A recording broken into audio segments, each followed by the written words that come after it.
एक अनपढ़ सी दिखने वाली लड़की और सामने वर्दी में खड़ा दरोगा जो अपनी ताकत और तानाशाही दिखा रहा था। पर क्या वाकई वह लड़की अनपढ़ थी? क्या सच में वह इतनी कमजोर थी कि सब कुछ चुपचाप सह ले? आखिर ऐसा क्या हुआ कि थाने में खड़े उसी दरोगा की बोलती बंद हो गई? कौन सी बात थी जो उस लड़की ने कह दी कि पूरे थाने में सन्नाटा छा गया? क्या वजह थी कि जो दरोगा उसे कमजोर समझ रहा था वही दरोगा उसके पैरों में गिरकर माफी मांगने पर मजबूर हो गया? आज की इस कहानी में सिर्फ एक लड़की की हिम्मत नहीं बल्कि ये सीख छुपी है कि अगर इंसान अपने हक के लिए खड़ा हो जाए तो सबसे बड़ी ताकत भी उसके सामने झुक सकती है। तो क्या आप जानना चाहते हैं उस लड़की का वो राज जिसने दरोगा की सारी तानाशाही खत्म कर दी? वीडियो को अंत तक जरूर देखिए क्योंकि यह सिर्फ एक कहानी नहीं बल्कि आपकी जिंदगी में हिम्मत भर देने वाली हकीकत है। एक आम लड़की की तरह स्कूटी पर सवार होकर जैसे ही वह शहर की ओर बढ़ी, सामने पुलिस चौकी नजर आई।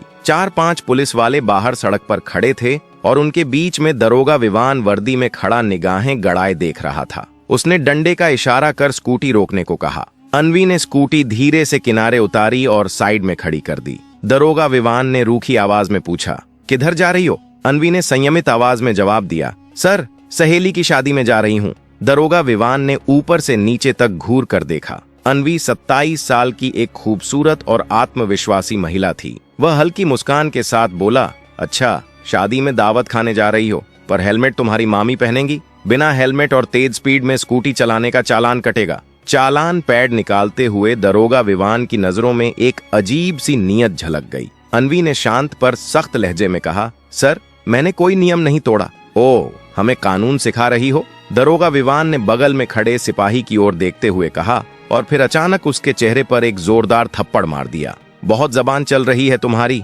पुलिस से बात करने की तमीज सिखानी पड़ेगी। अनवी का सिर झटका पर उसने खुद को संभाला। उसकी आंखों में गुस्सा साफ दिखाई दे रहा था। दरोगा विवान ठहाका मारकर हंसा, अभी भी अकड़ बाकी है लगता है। तेरे जैसी कितनी आई और सीधा कर दी गई। तभी एक सिपाही आगे आया और बोला, सर, इसे थाने ले चलते हैं, वहीं इसकी अकड़ निकाल देंगे। एक सिपाही ने अनवी का हाथ पकड़कर झटके से खींचा और गाड़ी में बैठने को कहा। अनवी ने गुस्से में हाथ छुड़ाते हुए कहा, हाथ लगाने की कोशिश मत करना वरना अंजाम भुगतना पड़ेगा। दरोगा विवान का चेहरा गुस्से से लाल हो गया। उसने सिपाही से कहा, देख इसकी भाषा, घसीट कर गाड़ी में डालो इसे। एक और सिपाही ने अनवी के बाल पकड़कर खींचा और उसे जबरदस्ती घसीटने की कोशिश की। दर्द से कराहते हुए भी अनवी ने अपनी पहचान जाहिर नहीं की। वह देखना चाहती थी कि ये लोग कितनी हद तक गिर सकते हैं। इसी बीच एक पुलिस वाला स्कूटी पर डंडा मारते हुए बड़बड़ाया, बहुत शरीफ बन रही है, अब इसका खिलौना बनाकर खेलेंगे। अब अनवी को साफ पता चल गया था कि ये लोग किस हद तक गिर सकते हैं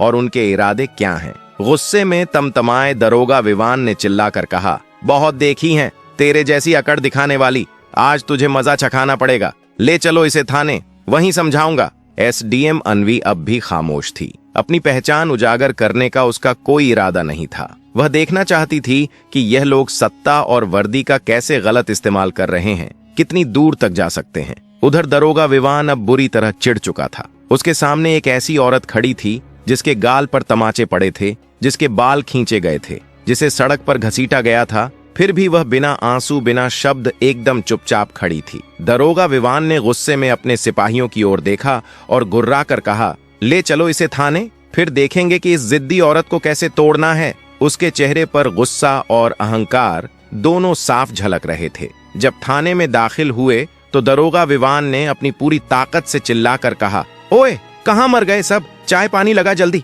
आज एक स्पेशल माल पकड़ा है। अनवी अब भी बिना बोले थाने की दीवारों को देख रही थी। वह हर कोने में छुपी सड़ांध को महसूस कर रही थी। समझ रही थी कि यह लोग किस तरह बेकसूर लोगों को कुचलते हैं, जिनकी आवाज कोई नहीं सुनता। इसी बीच एक सिपाही रमेश दरोगा विवान के पास आया और धीरे से बोला, क्या मामला है साहब? दरोगा विवान हंस पड़ा, अरे कुछ नहीं, कोई चोरी चकारी लगा देंगे, जेब कट्टी दिखा देंगे, बस इस औरत की अकड़ निकालनी है, ज्यादा सवाल नहीं पूछने। अनवी यह सब सुन रही थी मगर उसकी नजरें अब भी स्थिर थीं। वह चाहती थी कि इनके मुंह से ही इनके गुनाह सामने आए। थोड़ी देर बाद दरोगा विवान ने कुर्सी पर बैठते हुए टेबल पर कलम घुमाई, आंखें टिकाकर बोला, नाम क्या है तेरा? कहाँ रहती है? अनवी चुप रही। दरोगा विवान ने आवाज खड़ी करते हुए दोबारा पूछा, सुनाई नहीं देता क्या? नाम बता जल्दी। थोड़ी देर की खामोशी के बाद अनवी ने शांत स्वर में कहा, जी दिया कपूर। दरोगा विवान ने उसे घूर कर देखा और हंसते हुए बोला,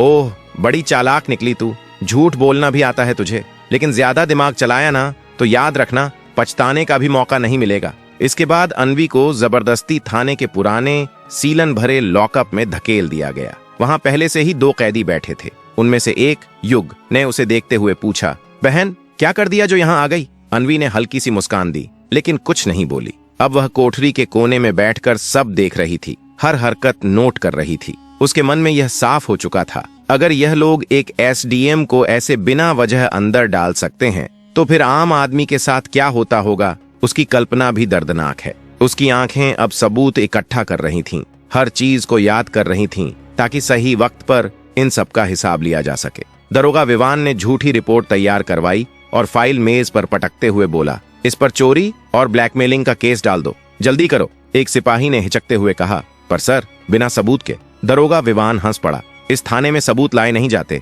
बनाए जाते हैं, समझे? थोड़ी देर बाद एक सिपाही आया और अनवी के कंधे पर हाथ मारते हुए बोला, चल उठ, बहुत हो गया ड्रामा।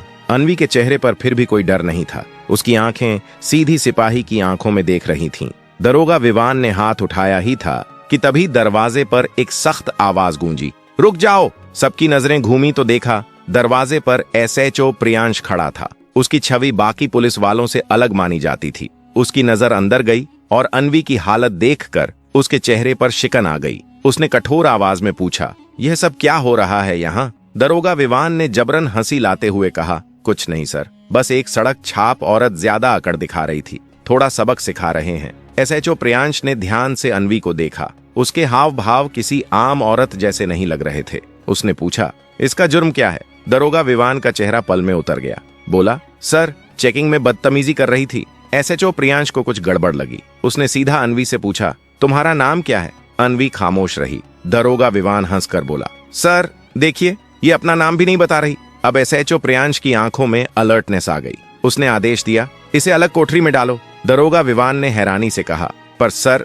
एसएचओ प्रियांश ने उसकी तरफ कठोर नजर डालते हुए कहा, मैं खुद देखूंगा इसे। आदेश मिलते ही अनवी को थाने की एक दूसरी कोठरी में डाल दिया गया, जो पहले से भी ज्यादा सीलन भरी और अंधेरी थी। अनवी ने चारों तरफ नजर घुमाई। कोने में एक टूटी हुई टेबल पड़ी थी और पास में जंग लगा लोहे का सरिया। वह देख रही थी कि इस सिस्टम की असलियत कितनी गंदी है। कानून फाइलों में कैद है और इंसाफ सिर्फ ताकतवर की जेब में है। तभी एक सिपाही हांफता हुआ दौड़ा आया और बोला, सर बाहर एक बड़ी गाड़ी आकर रुकी है। दरोगा विवान चौंक कर बोला, कौन सी गाड़ी? सिपाही ने घबराते हुए कहा, सर सरकारी गाड़ी है। ये सुनते ही दरोगा विवान तेजी से बाहर गया। जैसे ही उसने गाड़ी में झांका, उसकी आंखें फैल गईं। वह घबराया हुआ पलटा और धीरे से बोला, सर। एसएचओ प्रियांश ने तीखे स्वर में पूछा, क्या हुआ, कौन है? सिपाही कांपते हुए बोला, सर डीएम साहब आए हैं। दरोगा विवान के चेहरे से खून उतर गया। एसएचओ प्रियांश भी तुरंत अलर्ट हो गया। डीएम साहब थाने में दाखिल हुए। उनकी आंखों में गुस्सा साफ झलक रहा था।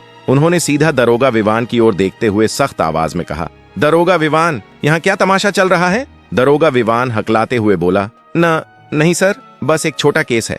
डीएम साहब ने टेबल से फाइल उठाई, ध्यान से पढ़ी। उनके माथे पर बल पड़ गए। उन्होंने कोठरी की तरफ इशारा कर पूछा, ये कौन है? दरोगा विवान ने घबराते हुए कहा, सर इस पर 420 और ठगी का केस है। डीएम साहब ने कड़कते हुए पूछा, सबूत है तुम्हारे पास? उन्होंने दोबारा पूछा, क्या तुम्हारे पास इसके खिलाफ कोई सबूत है? विवान अब बुरी तरह फंस चुका था। डीएम साहब ने थाने में गहरी नजर घुमाई और सीधे उस औरत से पूछा, तुम्हारा नाम क्या है? पहली बार अनवी के चेहरे पर हल्की सी मुस्कान आई। उसने सीधा जवाब दिया, एसडीएम अनवी। पूरे थाने में सन्नाटा छा गया। सबके चेहरों का रंग उड़ गया। विवान के चेहरे से हवाइयां उड़ गईं। उसके हाथ पैर कांपने लगे। जिस औरत को वो अब तक सड़क छाप समझकर थप्पड़ मारता, घसीटता और डराता रहा, वही औरत इस जिले की सबसे बड़ी अफसर निकली।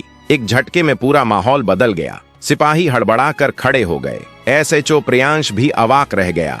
डीएम साहब ने कड़क निगाहों से विवान की ओर देखा और बोले, विवान, तेरी इतनी हिम्मत कैसे हुई कि तू एक सीनियर अफसर पर झूठा केस डालने चला? विवान कुछ कहने की कोशिश कर ही रहा था कि एसएचओ प्रियांश ने आगे बढ़कर कहा, सर मैंने पहले ही कहा था, मामला साफ नहीं है। अब विवान पूरी तरह अकेला पड़ चुका था। अनवी ने पहली बार सख्त स्वर में कहा, विवान अब तेरी नौकरी गई, तेरी सस्पेंशन फाइनल है और तुझ पर केस भी दर्ज होगा। यह सुनते ही विवान के चेहरे से खून उतर गया। सिपाही उसकी तरफ देखने से भी कतराने लगे। एसएचओ प्रियांश ने आदेश दिया, हवलदार इसे पकड़ो और लॉकअप में डालो। लेकिन तभी विवान ने जेब से एक मुड़ा हुआ कागज निकाला और घिनौनी हंसी हंसते हुए बोला, रुको मैडम, पहले ये देख लो। उसने कागज हवा में लहराया। डीएम साहब और अनवी दोनों की नजर उस पर टिक गई। विवान बोला, ये मेरा ट्रांसफर ऑर्डर है। 3 दिन पहले मेरा तबादला हो चुका है। अब आप मुझे नौकरी से नहीं निकाल सकती, चाहे जितनी नाराज हो लो। थाने में फिर सन्नाटा छा गया।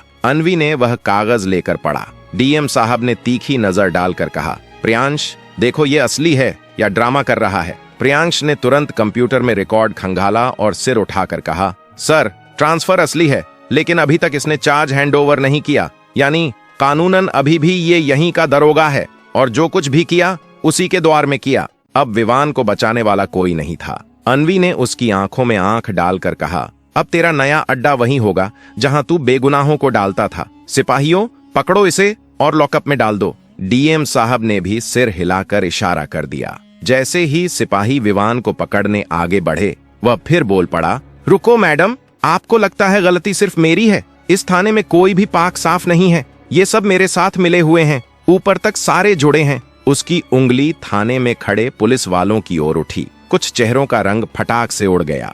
एसएचओ प्रियांश ने सब पर बारी बारी से नजर डालनी शुरू की। अनवी ने डीएम साहब की ओर देखते हुए कहा, अब इस थाने की पूरी सफाई करनी पड़ेगी, कोई नहीं बचेगा। डीएम साहब ने गंभीर स्वर में कहा, जो हुक्म मैडम, अब एक एक का हिसाब होगा। जैसे ही यह शब्द निकले, थाने में जैसे बिजली सी गिर गई। थाने के बाहर कुछ पत्रकार खड़े थे, जिनकी नजरें पहले से गड़ रही थीं। जैसे ही उन्हें भनक लगी कि पूरा थाना लाइन हाजिर होने जा रहा है, उन्होंने अपने मोबाइल से लाइव अपडेट भेजना शुरू कर दिया। अब यह मामला दबने वाला नहीं था। पूरे शहर में आग की तरह खबर फैल गई कि एसडीएम अनवी ने थाने की गंदगी उजागर कर दी है और सड़ी हुई व्यवस्था पर सीधा वार कर दिया है। तभी थाने के सामने एक काली शीशों से ढकी चमचमाती गाड़ी आकर रुकी। दरवाजा खुला और बाहर निकले एसएसपी साहब। उनकी नजर चारों ओर घूमी। सबके चेहरे पर हवाइयां उड़ चुकी थीं। पुलिस वाले किनारे खड़े थे, कोई भी नजरें मिलाने की हिम्मत नहीं कर पा रहा था। एसएसपी साहब ने तीखी आवाज में पूछा, यहाँ कब से तमाशा चल रहा है? लेकिन वहां खड़े डीएम साहब और एसएचओ प्रियांश पूरी शांति से खड़े थे। तभी एसडीएम अनवी ने सीधा एसएसपी साहब की आंखों में आंखें डालकर कहा, क्या आपको लगता है कि आप बच जाएंगे? एसएचओ प्रियांश ने तुरंत फाइल का बंडल निकाला और अनवी को पकड़ा। अनवी ने फाइल सीधी एसएसपी साहब की ओर बढ़ाई और कहा, इसे देखिए, इसमें आपके हर काले काम का हिसाब लिखा है। एसएसपी साहब के माथे पर पसीने की बूंदें लुढ़कने लगीं। डीएम साहब ने एक पल की भी देर न करते हुए ऊंची आवाज में आदेश दिया, इसे गिरफ्तार करो, अभी के अभी। सन्नाटा छा गया। थाने में मौजूद हर शख्स हक्का बक्का रह गया। इतनी ऊंची कुर्सी पर बैठे अफसर को किसी ने यूं बेधड़क गिरते कभी नहीं देखा था। जैसे ही एसएसपी साहब की गिरफ्तारी हुई, पूरे जिले में भूचाल आ गया। मामला सीधा राज्य तक पहुंच गया। सीएम ऑफिस से आदेश आया, जितने भी अफसर और नेता इसमें शामिल रहे हैं, सबको गिरफ्तार किया जाए। अगले 48 घंटों में पूरे जिले से 40 से ज्यादा पुलिस अधिकारी, 10 से अधिक बड़े अफसर और कई नेता हिरासत में लिए गए। पूरा माहौल बदल चुका था। चप्पे चप्पे पर एक ही नाम गूंज रहा था, एसडीएम अनवी। उसकी ईमानदारी और हिम्मत ने उस सड़े हुए सिस्टम को झकझोर कर रख दिया था। अब प्रशासन में एक नई रफ्तार थी, एक नया भरोसा पैदा हुआ था। और सबसे बड़ी बात, अब उन कुर्सियों पर बैठे लोग भी डरने लगे थे कि अगर उन्होंने भ्रष्टाचार किया तो कोई अनवी आएगी जो उनकी गर्दन पर कानून का हाथ रख देगी। अनवी ने दिखा दिया था कि अगर इरादा साफ हो तो पूरा सिस्टम भी बदला जा सकता है। और आज उसका काम पूरा हो चुका था। मगर लोग भूल गए कि अनवी सिर्फ एक नाम नहीं थी, एक आवाज थी, और आवाजें कभी मरती नहीं। उन्होंने सोचा अनवी ने लड़ाई खत्म कर दी, पर असल में अनवी ने लड़ाई शुरू की थी। अब हर उस दिल में एक अनवी जाग रही थी, जहां हिम्मत थी, जहां सच्चाई थी और जहां इंसाफ की तड़प थी। क्योंकि अनवी ने सिर्फ सिस्टम नहीं बदला, उसने एक सोच बदल दी। और याद रखना, बदलाव लाने के लिए कुर्सी नहीं, हिम्मत चाहिए। दोस्तों, कमेंट में बताइए कि इस कहानी का कौन सा हिस्सा आपको सबसे ज्यादा अच्छा लगा और आपने इससे क्या सीखा। आपकी राय हमारे लिए बहुत कीमती है। अगर वीडियो अच्छी लगी हो तो लाइक और शेयर जरूर करें, ताकि यह कहानी ज्यादा से ज्यादा लोगों तक पहुंचे और समाज में बदलाव की सोच जाग सके। और हाँ, ऐसी ही सच्ची, प्रेरणादायक और समाज को आईना दिखाने वाली कहानियों के लिए चैनल को सब्सक्राइब करना बिल्कुल मत भूलिए, ताकि हम हर बार आपके लिए कुछ ऐसा ही लेकर आ सकें। आपका समय देने के लिए दिल से धन्यवाद।